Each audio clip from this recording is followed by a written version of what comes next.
Well, if monkeypox, right, this new virus, spreads through intimate, close personal contact between two people engaged in a very specific set of activities,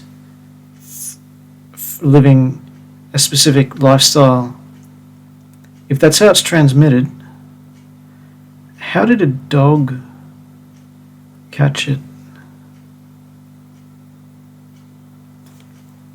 And as you ponder the rabbit hole that will leave you down, I will welcome you to Christianity Out Loud's Weekly Word. My name is Steve, and thank you for listening. Despite the rabbit hole that could lead down, that's not actually what I wanted to focus on this week. We've got two stories, and this is a bit tough. This one, this is a bit tough this week. So, trigger warning in case anyone is suffering through mental health. Please, I implore you to go and talk to someone. So we had a rugby league coach here originally from Queensland, lived in Brisbane actually, and he passed away last Thursday morning. He was 49 years old. He had a wife and he had 2 children, a son and a daughter, and it was confirmed that he took his own life. And on top of that, there was a school in New South Wales, down in Wollongong. If you know your geography, that's the southern side of Sydney. A 10-year-old boy was found on the grounds of his school, and a note was found at the scene, and it is understood that he also took his own life, and he was 10 years of age.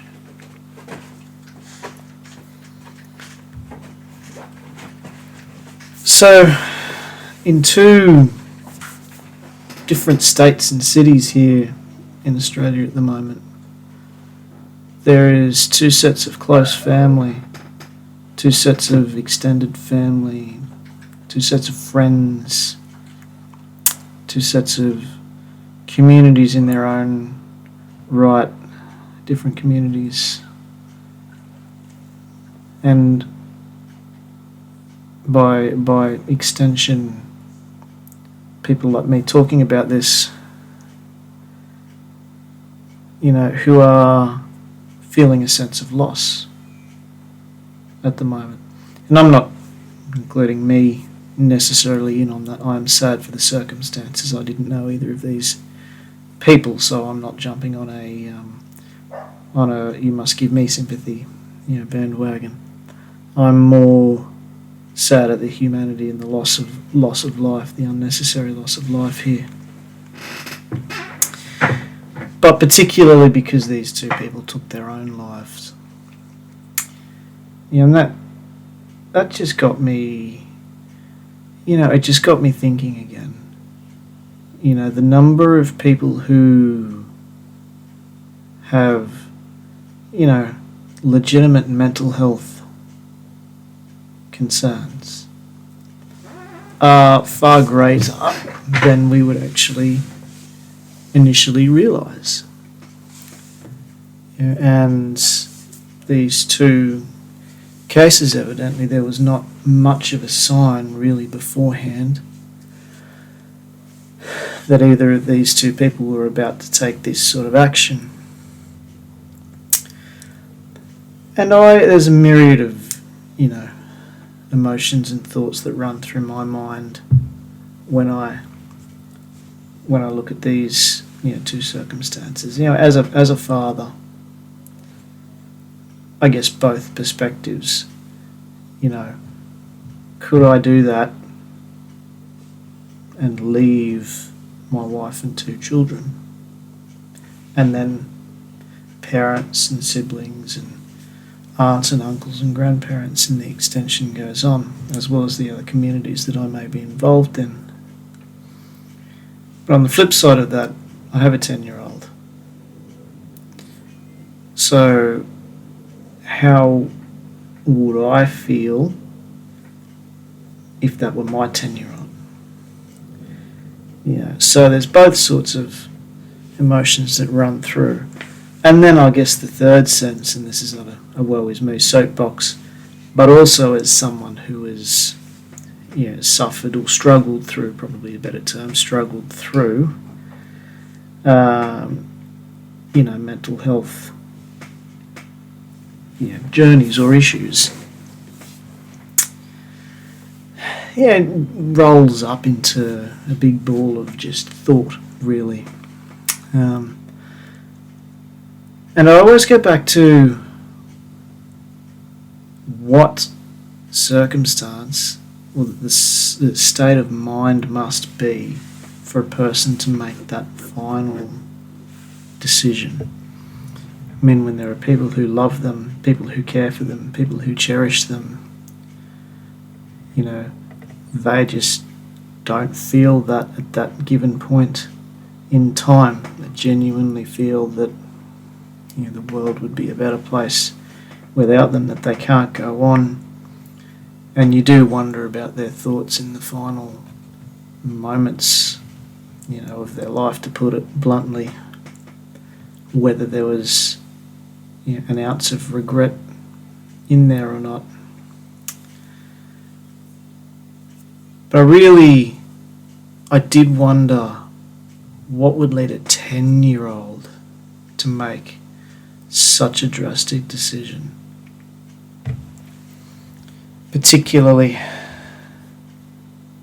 if, according to the news report that I will put down in the link below, that there were no extenuating circumstances like bullying. There was no extenuating circumstances like home stresses, or parents were separated, or anything like that. It's interesting that this article mentions, COVID. And I'm a little bit hesitant to blame COVID. COVID is merely a virus. It's an indiscriminate virus. It is no better or worse than any other indiscriminate virus that is out there. Some people get it worse than others. That's like anything. It hasn't had a remarkably higher fatality rate than anything else. That's fairly well established now.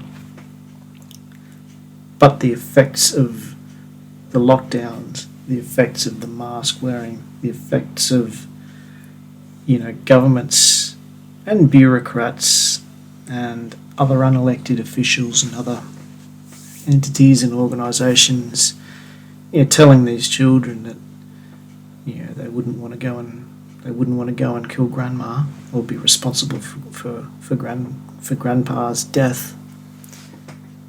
When you have young people who have such an impressionable, malleable mind, to tell them that sort of thing, I really think, I don't know what legal action you could take, but probably none, but, that's just, it's not acceptable, and that sort of conversation and language needs to stop, because it just shouldn't be on, and we as parents, schools and society should not stand for scaring and negatively influencing our young people like that.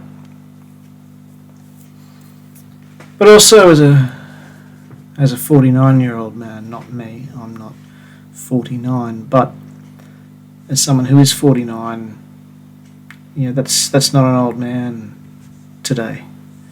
It's not old. 60's not old. today. 60 years ago, maybe 60 was old, but today 60 is not considered an old age.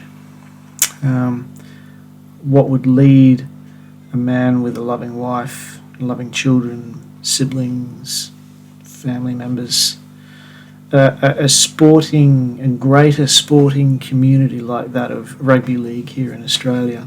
And there are other professional codes. I'm not holding rugby league up as the be-all and end-all of sporting codes here in Australia. But with such a community, and he was an ex-first grade coach, he was an ex-first grade assistant coach. He played, I think, 160 thereabouts games for a number of clubs as a first grade halfback. So he was in the game for a long time. And one of his former players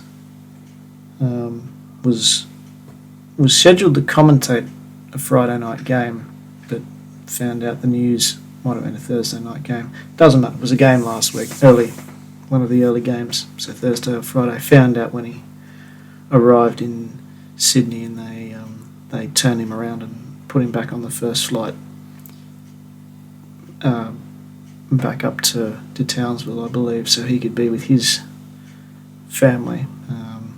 He was part of the North Queensland Cowboys team that won the competition a few years ago, won the premiership. So both of these events, both of these circumstances affect, different people, different communities differently. But it also got me thinking, with the issue, shall we say, of the Manly Pride jersey a few weeks ago that I covered a few weeks ago, and all of the guilt tripping around the players who refused to wear it, and may I add, good on them, standing up for what they believe. All of the pressures, the guilts, the social pressures, the expectations of conformment, and you will be supportive because we say so. The line is often thrown around that there are children struggling with their sexuality and that, and things like this will, you not wearing a pride jersey will just cause them to, there's a kid that's going to take his own life tonight because of that. I just thought, again, with these two incidences, what right, how dare you is actually my thought. How dare you? I'm not going to be nice and soft about this. My initial thought is how dare you? How dare you, either as a community or as a virtue-seeking, ally of that particular community, how dare you claim a monopoly on mental health issues? What right do you have as a community to claim that you are the only ones struggling through this?